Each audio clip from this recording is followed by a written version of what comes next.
Good morning, good afternoon, good evening. My name is Sue Shawmans, and wherever you are in the world, welcome to my channel. Today, what am I going to talk about today? Well, as promised in the previous video, today is one of 4 videos where I'm going to share with you the different parts of my book. There are 4 parts of the book. The book titled Sink Then Swim, How to Survive Life's Most Stressful Situations. So today I'm going to focus on part 1, titled Wave Upon Wave of Change. I'm going to share with you some of the content of the 2 chapters that are within part 1. And I'm going to share with you the learnings that you will gain from reading that part of the book, and also share with you what that part of the book meant for me as I was writing it. What did it bring to the fore? So, let's get started. Part 1, titled Wave Upon Wave of Change, comprises 2 chapters. Chapter 1 is titled Calm Choppy Waters, and Chapter 2 is titled Navigating Culture. In essence, both chapters are really about putting a spotlight on the subject of change.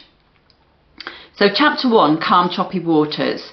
This really is about understanding that change is a given in life. It comes in abundance whether we like it or not. It comes in our outer world, things that are happening externally that very often we don't have any control over or influence over.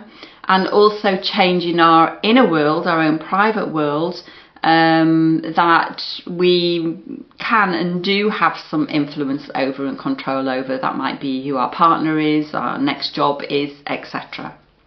So change comes in abundance, and that's what this chapter is all about. But the point is with the chapter that even though change is all around us and is a given in life, we're still not very good at managing it. Let's admit that, yeah? Hands up. And the core reason behind that is our thoughts and emotions. They sabotage us, they get in the way. They get in the way of us managing change effectively. We are fearful of some change that occurs. We don't understand why certain changes are occurring. We don't have clarity over what the end result will look like. So our thoughts and emotions are our biggest issue, if you like, that we need to grasp the nettle with to manage effectively to enable us to get through change in life. So that's chapter 1. Then, and within it, I share some swimming lessons, so you're taken on a journey of recognising the changes that have impacted your life and what thoughts and emotions have come to the fore. So you complete those swimming lessons to create a foundation of the changes, an understanding of the changes that have impacted your life and how and what influence they've had. So that's chapter 1. Then I move on to chapter 2, which is about navigating culture, because let's be honest, when you move abroad, you are faced with a different culture, and that in itself is a change in life. Even if there are some similarities between your home country or even your previous host country that you've just moved from, there will undoubtedly be differences there, and that brings about change. I look at this in terms of navigating culture on two levels, kind of above the water surface and below the water surface. And the reality is that the things that are above the surface of the water we can actually see, we can touch, we can feel, etc. And these may be things like the language. We immediately know that in this country they speak Afrikaans, in this country they're speaking English, in this country they're speaking France or Dutch or whatever. So those are obvious changes that we can see and feel and hear, etc. And it might be that the weather's different. It might be hotter or colder or whatever. It also might be the food is different. So in some countries it also might be hotter as well. It might be more spicy, it might be more bland or whatever. But these are the cultural differences or even similarities that are above the water surface level that we can immediately see and touch and feel, and we can get to grips with those. The ones that are more difficult in terms of cultural change are the ones that are underneath the water surface level, because those are the ones that we might not be able to see, we might not be able to understand, we don't understand the whys behind things. For example, the norms, the values of a given country, the way that the people act, the way that they behave, we can immediately see that it's different, but we don't understand the why. And it's getting to the basis and the bottom of why a particular nation does things in a specific way. And that really goes back to the core values of a given nation. But there's almost certainly within culture differences that bring about change in our lives. So again, you will be asked to complete swimming lessons, and you will look at differences between your home country or previous host country and your now new host country, similarities and differences, and have a think about how you can manage those or how you are managing those effectively. And there are some tips in there as well. So how to navigate culture, that is chapter 2. From the 2 chapters, this part, Wave Upon Wave of Change, you will learn a number of things. And to the 4, you will learn how to get leggy with those potentially and often negative thoughts and emotions. It's a concept that Ideas came up with as I was writing the book, getting leggy, turning them on their heads to enable you to better manage change. You will learn to swim the cultural waves of change, because when you move abroad, there are differences, as I've just explained within chapter 2, and you will be bobbing up and down on the waves of change, the culture shock and the integration journey. So you'll learn how to swim those cultural waves of change. So that's part 1, the 2 chapters. What did this particular part bring to the fore for me as I'm typing away and writing away? And what did it mean to me?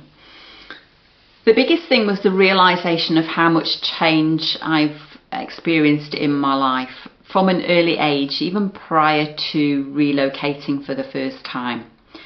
For example, by the time I was age 13, I was being introduced to my 3rd father figure, and I was moving home for the 6th time in my life. So, there were some fundamental changes in my life from an early age.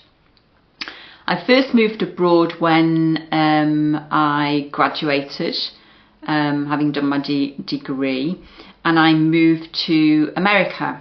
This was 1989, and there was no internet. The computers and internet was very much in its infancy stage. So to remain in contact with family and friends, I had to pick up the phone, which was quite expensive. I wrote letters, but there was no way like what we've got now in terms of just communicating with people via the internet. That just didn't exist. So that was a massive change, being away from family and friends and maintaining contact with them.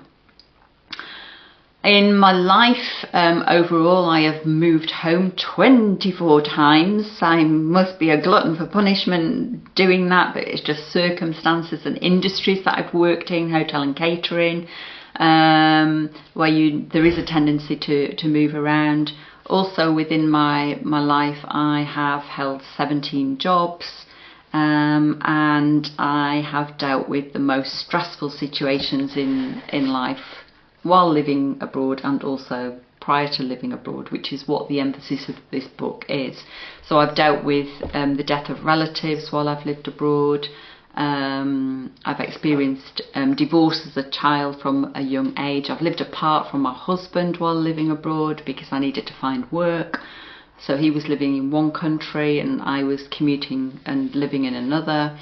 I have and continue to deal with ill health, and also finally I have been on the search for work, so finding work while living abroad. So all those issues have been part of the changes that I've gone through in life. So change in my life has been an absolute norm, there is no doubt about that, but still I have had challenges in terms of managing those changes, and hence why chapter 1 really looks about getting leggy with those, turning the negative thoughts and emotions on their head so that you can manage the change more effectively. The other thing that it brought to light was that spontaneity is not something that I would say is one of my top qualities. I like to plan things, I like to be organised, but when the opportunity of moving abroad came about for the first time when I moved to the USA, I just grabbed it. Yeah, I got offered a job there and off I went. So sometimes it is important to grasp those opportunities and not really think about the challenges, you know, deal with the challenges when you get there, but grasp that nettle and go, yeah, I'm going to do this and it's going to work out fine, so just get on and do it. So I have been quite spontaneous in my life at certain points. With that relocation, there was no plan. I had no idea what I was letting myself in for, and I had no idea that potentially, even though the language is the same, that there would be some quite fundamental differences between the British culture and the American culture.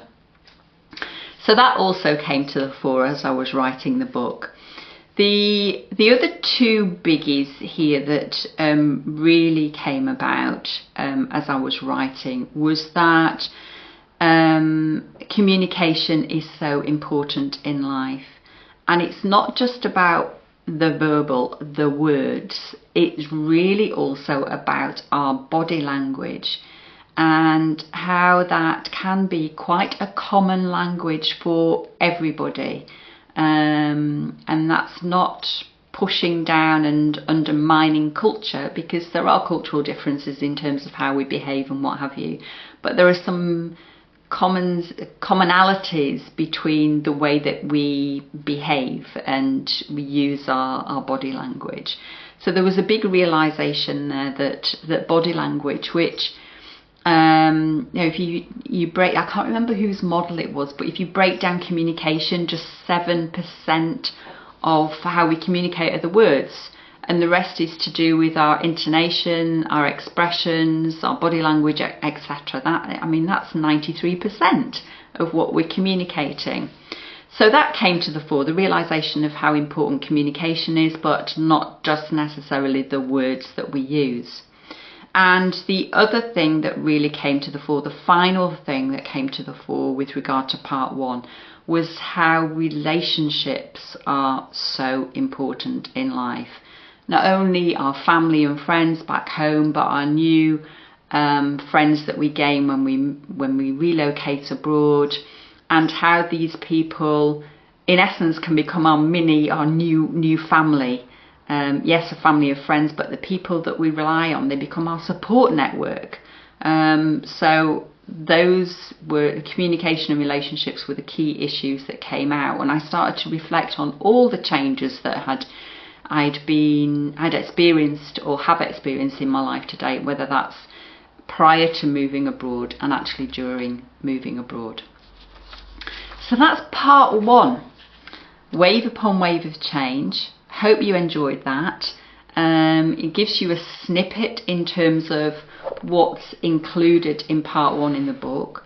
The next video will be about part 2, where I'll be sharing with you why strengths and values are important to manage change in our lives when we're abroad, when we're living abroad. But for now, that's it for today. I sincerely hope you enjoyed that little blurb about the content of the book and what impact it had on me, what came to the forefront. If you did please like the video, share, comment and subscribe. I would really appreciate that. And if you're not quite sure what to put in the comment box, should I say, then just put a little wave icon, you know, the waves and waves of change. That would be nice. So that's it for today. Hope you've enjoyed it. I wish you a great day, and I'll see you in the next one. Bye for now.